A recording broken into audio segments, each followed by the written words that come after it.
the conditional control statement. Okay. So basically, as I told you, whenever we talk about the conditional control statement, we are going to talk about, okay, let me see, conditional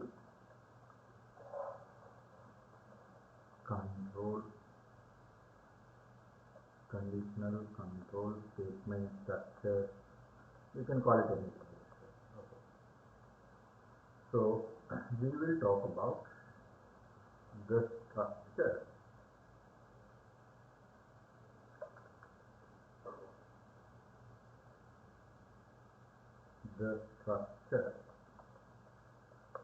that are based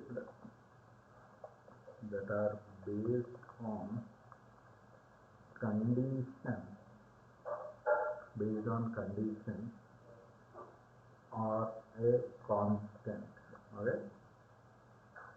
So condition or a constant match. Okay. So condition or a constant match. Okay. So what we are talking about here? We are talking about a structure or the structures that are based on conditions or constant matching. Okay. Conditions or constant matching. So we are talking about the structures that are totally based on conditions or constant matching. Okay. So like this, if you look at the structure, so we have the first one, if structure. Okay, so first one is what? First one is if structure. So whenever I'm talking about if structures over here, so the if structures are nothing but the type of structure which will be based on a condition. Okay, so structure, these structures. Okay, so these structures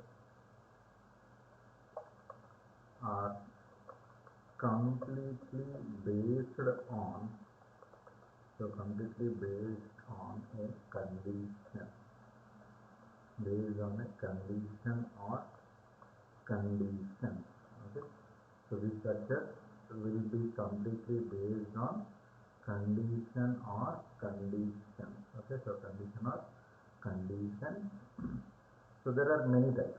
Okay, so the first type inside this is if statement, or we can say simple if statement.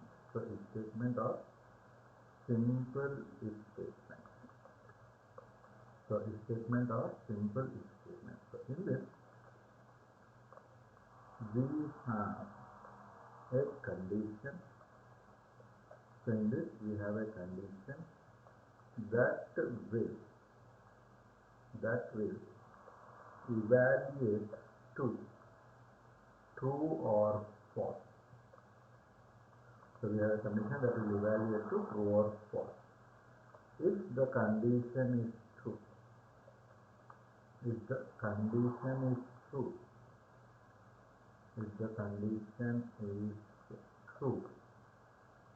the true statement, gets executed. Okay, so if the condition is true, the true statement gets executed. And if the condition is false, okay, and if the condition is false, the control quits the, okay, so the control quits. So if the condition is false, the control quits the if structure. Control quits the if structure. Okay. So in order to see this, we need to look at three things. One is syntax. So we'll take up syntax. So and then we will go for the flow chart. Okay, so the flow, how the flow of the program will take place. Okay, so syntax, flowchart and we will look at one example. Okay. So syntax, flowchart and one example we will look at. So here I make it. Okay.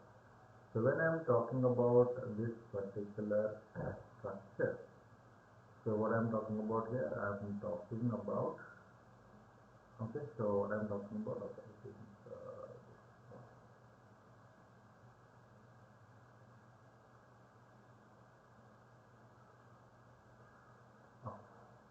so syntax, flowchart and the example, so we will try to look at this. Okay.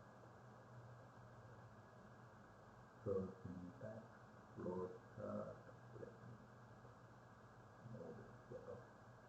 So the syntax. So first we will talk about the syntax. So basically the syntax is, if in bracket you have to put condition, and as I told you, if that condition is true, so we will execute the true statement. Okay, so we will execute the true statement. So here I will place the true statement. So here I will place the true statement.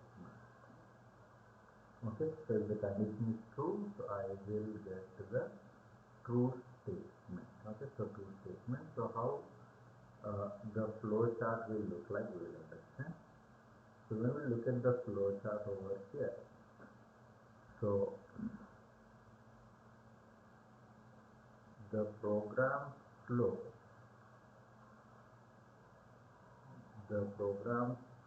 will start over here, and it will check the condition. It will check the condition.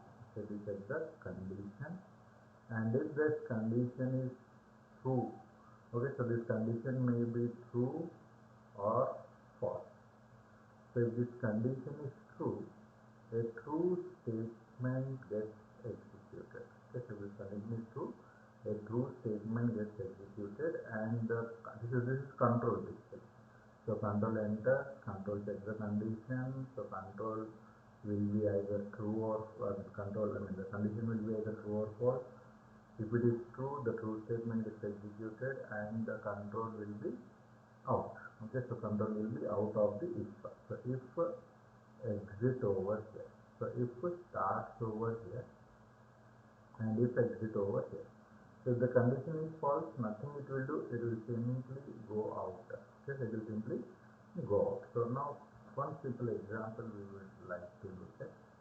So whenever we are talking about this particular example, so we will go into the program directly, and we will say, okay, so we will go for one more file.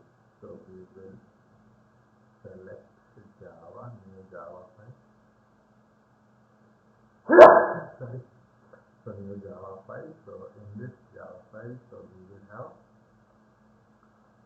public static void main, and under this, so we will have the code. Okay. Now the program is check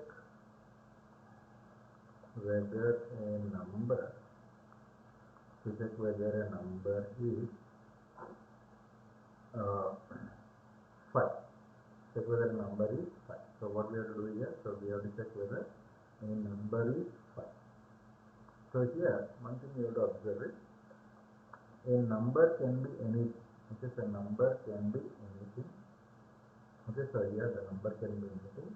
So you don't have to look at this number and write the program. So what you have to do is, you have to check whether the number is equal to 5. Okay, so if that number is equal to 5, so you have to say, system dot out dot println. Okay, so system dot out dot println. So system dot out dot println. So n. Okay, so n. So if I want to just write the given number is 5. Okay, so the given number is 5. So what I'm doing here, I'm just saying the given number is going to be 5. So here what you have done, so you have taken one number into n, and that n you are equating by 5. Okay, what you are taking here, if n equal to 5. So you are taking is n equal to 5. If it is true, true means the statement should get executed. So if it is not true, it will simply come out of this. Okay, so it will simply come out of this. So that is the way that you are going for the thing. Okay, so in order to understand the flow, so what we can do here is, so we can go first. Okay, just pasting it over here. Okay, so okay, otherwise I put it over here. So now what exactly we have done over here? If you observe, so we said, so let's say n value. Okay, so n value, so we can give any n value, and we are checking is n equal to 5. So if it is true, so if it is true, okay, so if it is true, so what you have to do, so you have to execute, so you have to execute the true statement. Okay, so you have to execute the true statement. Okay, so execute the true statement, right? So if it is false, you just simply go out. So true, so you are going to execute number is 5. So number is 5. So and you will be out. So if it is not 5, so if it is not 5, okay, so if it is 5, so for example n is equal to 5, so 5 equal to 5, so 5 equal to 5 is going to be true. So if 5 is equal to 5 is going to be true, so this one will get executed. If somebody is giving n is equal to 6, so 6 is equal to 5 is false. So false means you will be out. Okay, so you will be out means the control will be out of this. Okay, so control will be out of it. So in that way you are looking at, so in that way you are looking at the flow chart basically. Okay, so that's how we look at the flow chart. Okay, so flow chart with the example. Okay, so flow chart with example. So let us go first. So 6 is equal to 5, so this will be false. As this is false, it will come out of this. Okay, so in that way you are looking at it. Okay, I'll set it up and give it to you. Okay, so this is the way that we are looking at the logic. Okay, so we are looking at the logic. So let me just set it up. Okay. Okay.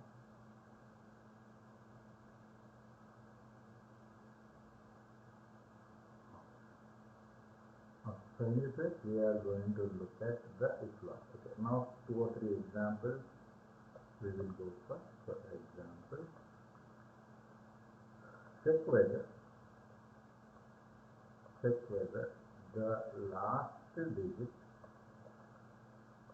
check whether the last digit of a number. Okay, so check whether the last digit of a number is going to be, so check whether the last digit of a number is 8. Okay, so is 8. So what we have to do now, so we have to take a number first and we have to check whether that number is equal to 8. Okay, first now just we will go for it. So n is equal to 5, you are going to get the answer. So first of all we need to save this. So save it as main.java. So save it. So now you can run this. So when you are running it, so you are getting the number is 5. Okay, so number is 5 because you are so getting the answer as number is 5 because so you said that n is equal to 5, so this is going to be true. Okay, now for example if I am saying n is equal to 6 and same I am running back again. So if I am saying that, so I am not getting any answer. So why I am not getting any answer? I am not getting any answer because this is going to be false. So in that way you are going to look at, so here when you are giving this, so what is the output? So output is going to be nothing. Okay, so output is going to be nothing. So when the input is when the input is n is equal to 5, output is n is equal to 6, the output is nothing. So when you are having the input,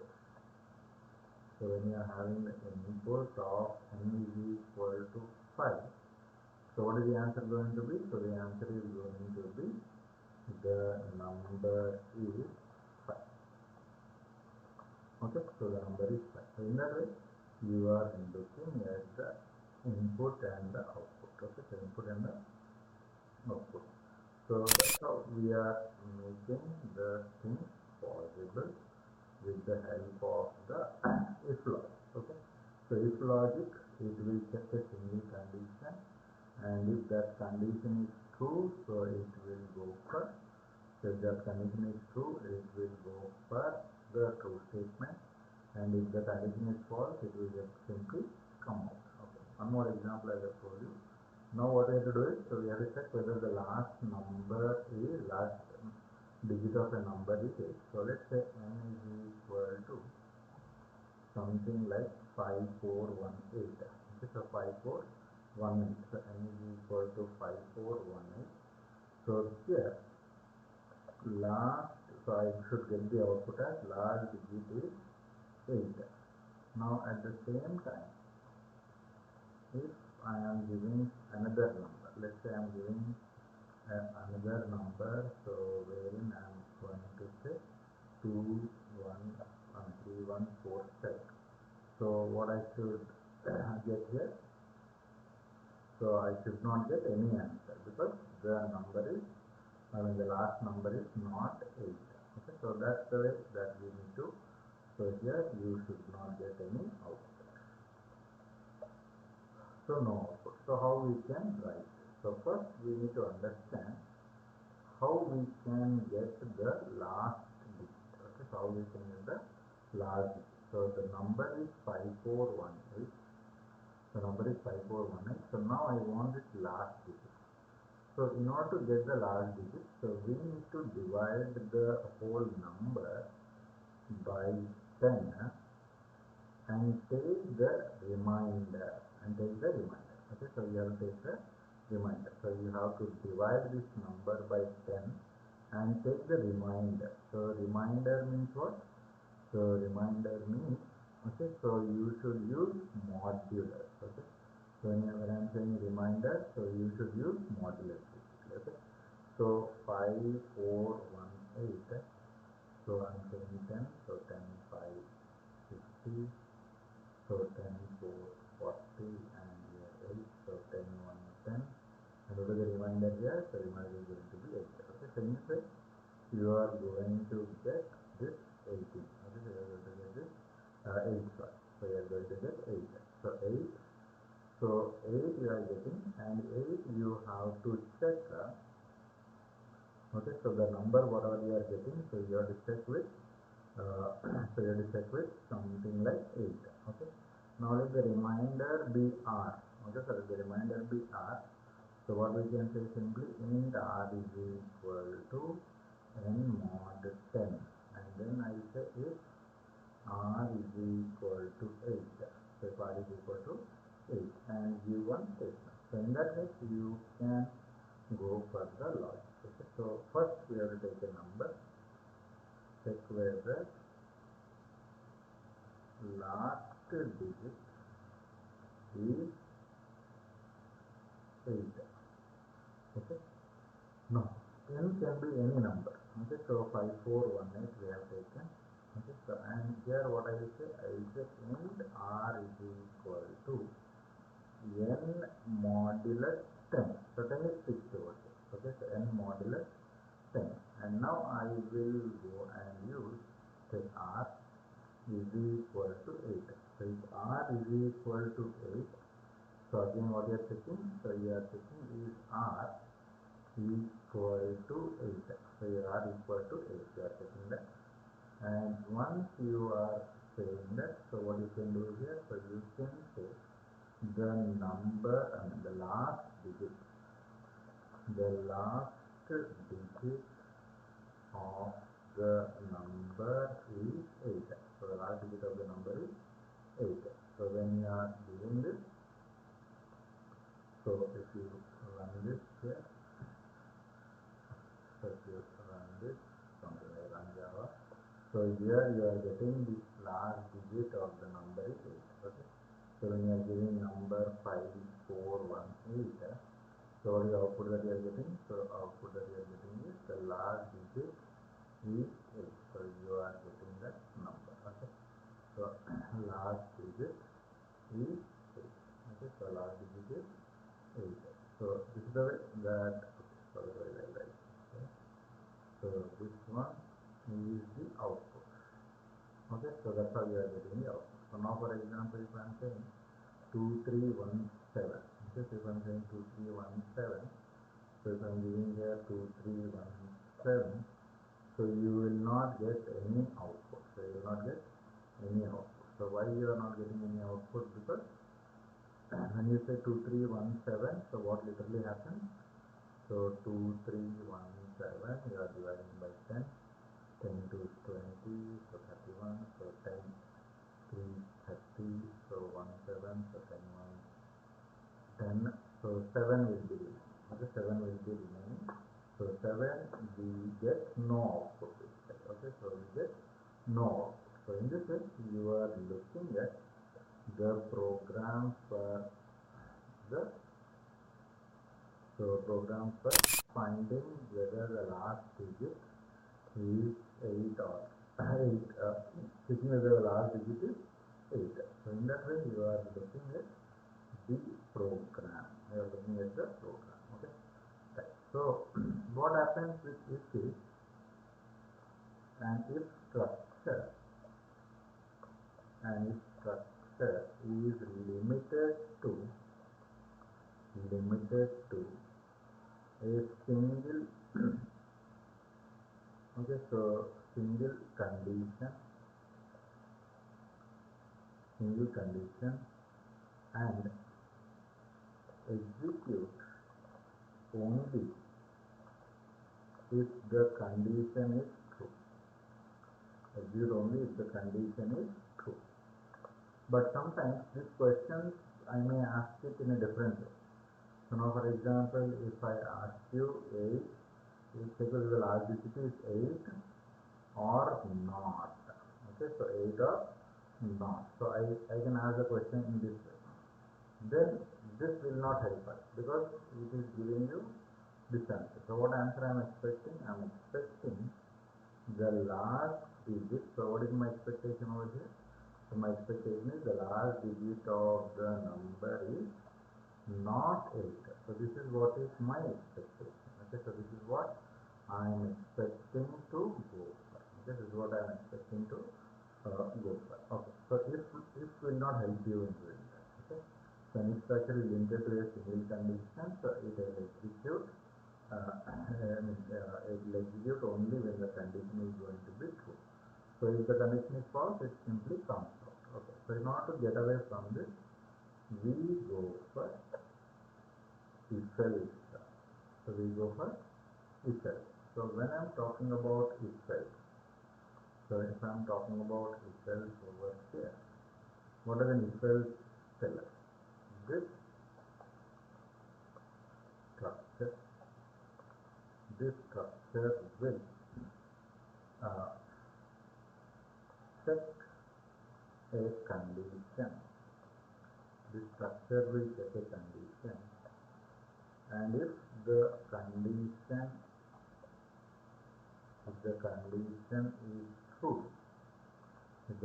is true, the true statement gets executed. The true statement gets executed. If the condition is false, okay. So the structure will set a condition, and if the condition is true, the true statement is executed. If the condition is false, the false statement gets executed. Okay. Now, if you want to look at the three basic things here, So what we will do here is, so we will go for this set. Okay, so we will say, okay, so we will go for, so syntax, okay, so we will say syntax, we will say flowchart, and we will say example. So syntax, flowchart, and the example. So here, okay, I'll just try to increase the font.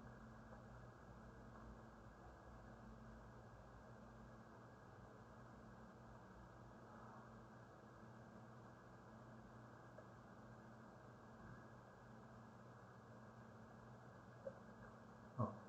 So syntax. So how the syntax will look like? So if condition, so bracket open, bracket close, okay, so flower bracket always. So if condition, so here I will say true statement, so true statement, so statement or statement, okay, so true statement, and else I will write false statement, else I will write false statement. So here we will have false statements also, okay, so true statement as well as the false statement. So how the flow will look like? Okay, so let's understand the flow here. The flow would be, okay, so the flow would be, so here the program will start. So here the program will start. So it will go and take the values if any, and the condition will be checked over here. If the condition is true, the true statement gets executed, and if the condition is false, the false statement gets executed. Okay, so if the condition is true, the true statement is executed. If the condition is false, the false statement is executed.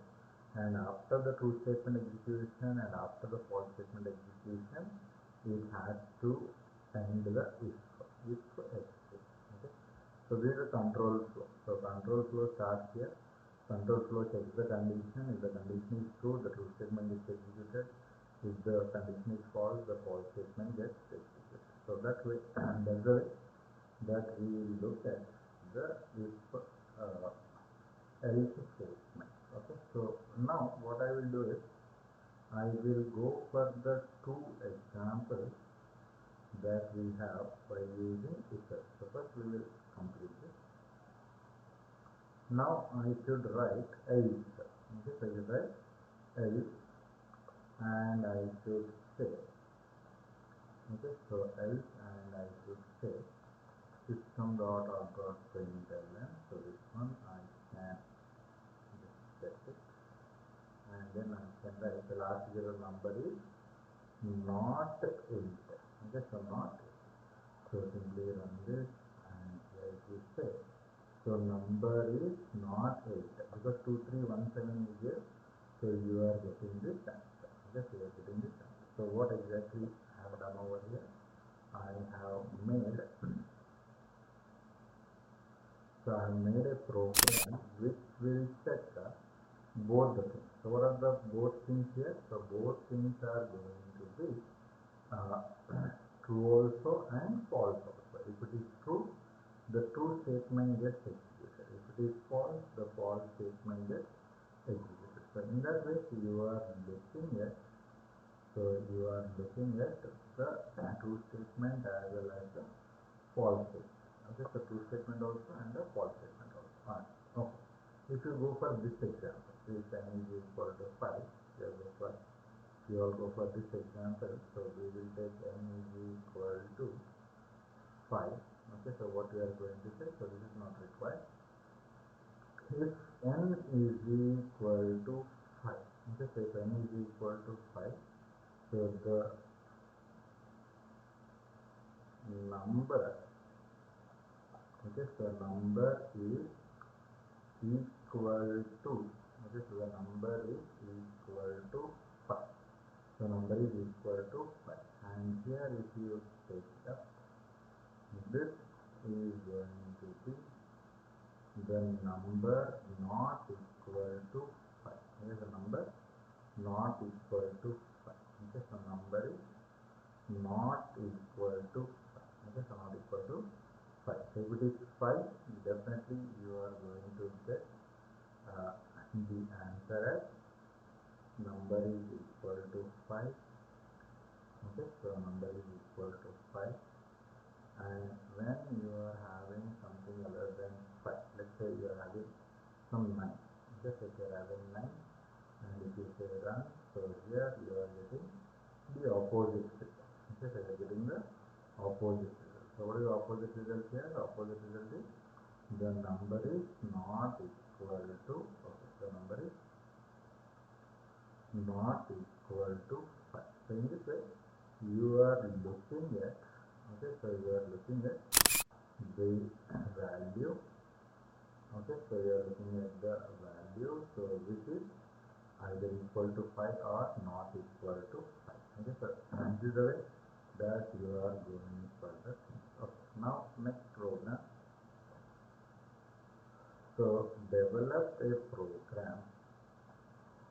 Okay, so develop a program. So always develop is a better word when you are using. So develop a program to check whether a number is even or odd. Okay, so simple programs will start with, and later on we will look at some other programs. So developing a program to check whether a number is even or odd. Okay, so what is an even number and odd number? So even numbers are something like 2, 4, 6, 8, 10, etc.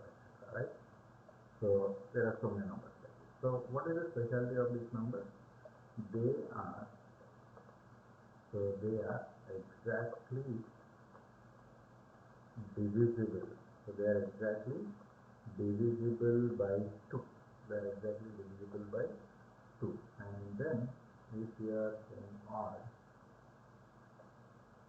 so odd numbers are like 1, 3, 5, 7, 9. Okay, so all these numbers are odd numbers. So 1, 3, 5, 7, 9. So what are all these numbers? So they are not exactly divisible by 2. Okay, so in that way you can say. Now, how can I write a program for this? Okay, so when somebody is saying a particular number is divisible by exactly divisible by 2 means, so exactly divisible by 2 means, so something like 2, 4, 8. So the remainder should become 0. Okay. If somebody is saying 9 is not divisible by 2 means 2, 4, 8, 1. So 1 is not 0. If it is 0, you say that this is perfectly divisible by 2. If this is anything other than 0, you say it is not perfectly divisible by 2. Okay, so in that way you are looking at, and then if you are writing the same program here, check whether a number is even or odd. So check whether a number is an even or an odd number. Okay. Now let's say 8. So now what we can do is, okay, so we can take int r is equal to, it's always good to have a separate variable. So anyhow you can write it here also, so no problem. So n mod 2. So if n mod 2 becomes 0, so r is equal to 0. So r is equal to 0, the number is even.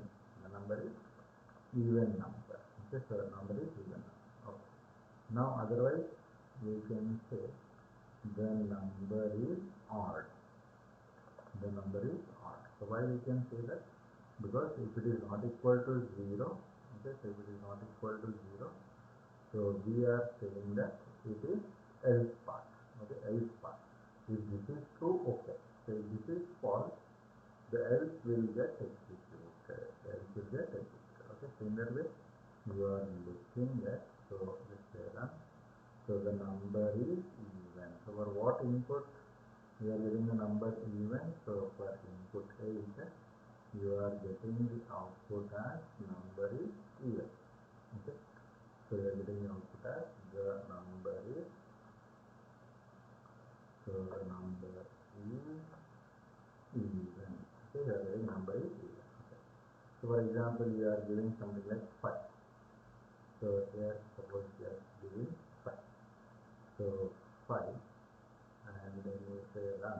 So what you are getting here? You are getting the number is odd. Okay, so number is odd. So what you are going to get now? You are going to get the number is odd. So in this way, you are looking at the if-else logic. Okay, so what does if-else logic tell you? So if-else logic will tell you that, so you will have, a number. So you are storing the remainder. Okay, so you are storing the remainder. So n mod 2, 8 mod 2, you are storing in R. So if this is 0, if R is 0, so R is 0. So when you are doing this, so this is obviously 0. So then you are saying even number. Okay, so when you are saying something like 5 mod 2, so 5 and 2 you are dividing in, so you definitely won't get 0.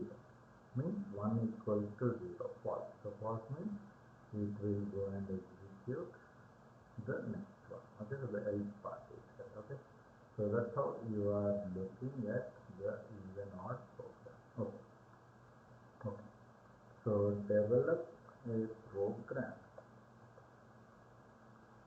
to check the largest of two numbers.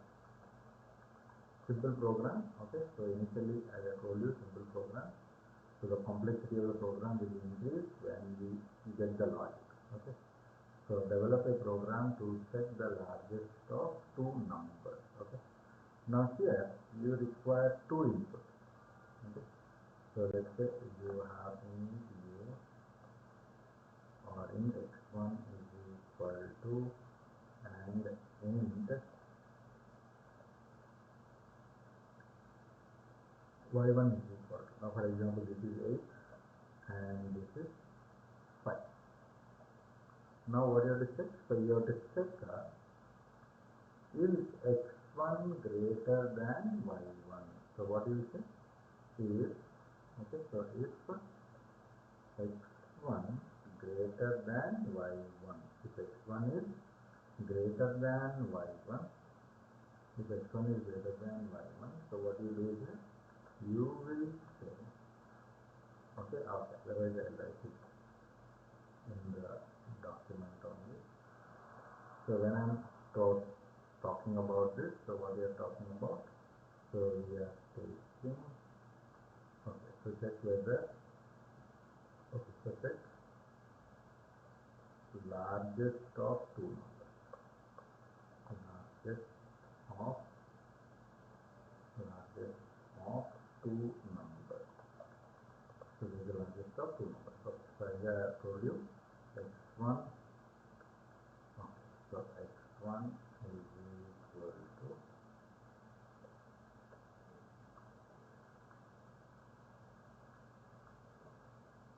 so if x1 greater than y1, if x1 greater than y1, so simply what I can say here, I can say x1 is bigger. Okay, so x1 is bigger. So x1 is bigger. Okay, so x1 is big enough. x1 is big. Okay, so now I will say else. So I will say else. So system dot out dot println. So system dot out dot println. So what I am saying here, I will say y1 is big. So y1 is big. So x1 is big and y1 is big. So simply if you are running this code,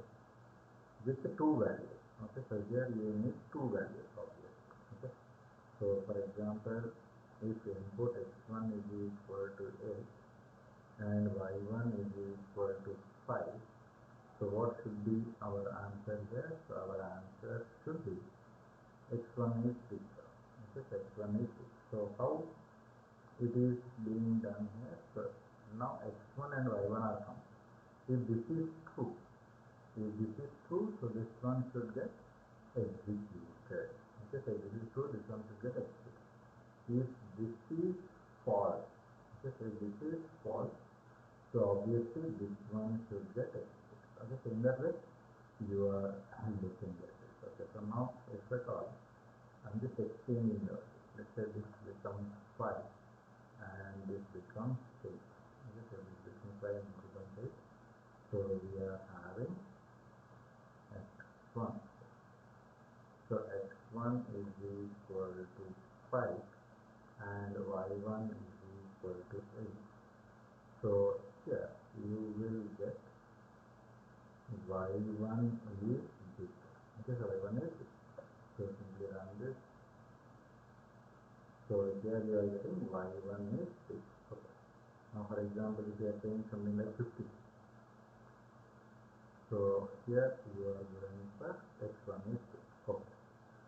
Okay, so this is quite okay. So but the problem with this code is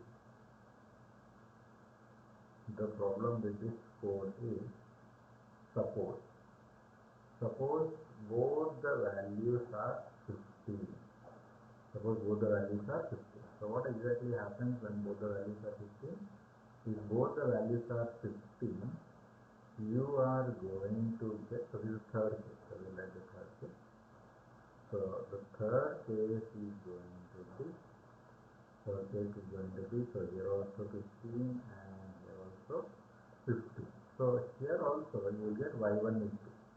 So why you are getting that answer? Let's understand. So let's understand with the help of a flow chart. If else is suitable, if else is suitable for binary input or binary decision. Binary decision. So if else is okay if you have binary decision. Okay. If we have more than two decisions to make,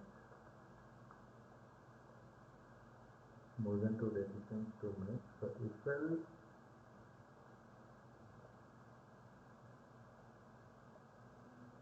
if you are having more than two decisions to be made, if else fails.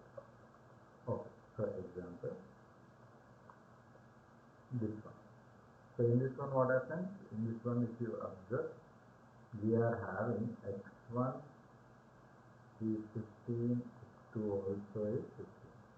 So if you go with the flow chart,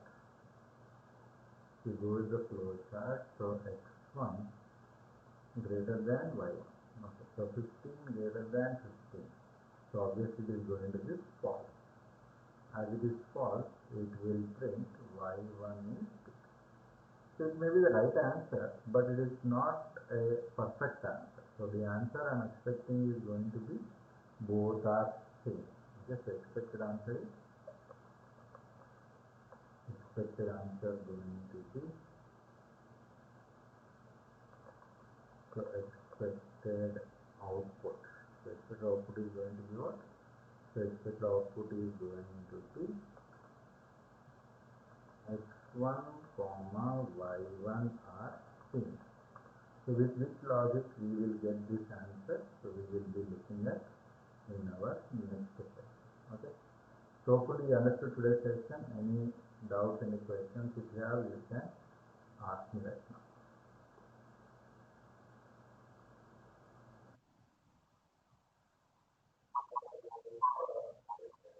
Yeah, yeah, I'll do that. Yeah, I'll do that. Okay. Okay.